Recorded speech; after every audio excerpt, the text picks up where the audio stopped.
அதாவதுமா இப்போ நமக்கு உடம்பு இருக்கு.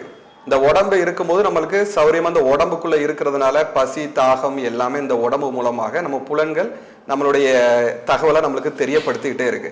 அப்போ சரீரம் இல்லாத நிலையில ஆத்மா இருக்கும்போது அதுக்கு உடம்பு இல்லை, புலன்கள் எதுவுமே இல்லை. அப்போ அதுக்கு காரண உடம்புன்னு இருக்கும். காரண உடம்புனா எப்படின்னு கேட்டீங்கன்னா அதுக்கு விளக்கங்கள் கொடுக்க முடியாது வார்த்தைகளை. ஏன்னா எனக்கு அதை நம்ம உணரக்கூடிய ஒரு விஷயம். உதாரணத்துக்கு நீங்க கனவுல இருக்கிறீங்க. கனவுல இருக்கும்போது ஏதோ ஒரு புலி உங்களை வேகமா துரத்துதான் நீங்க ஓடுறீங்க.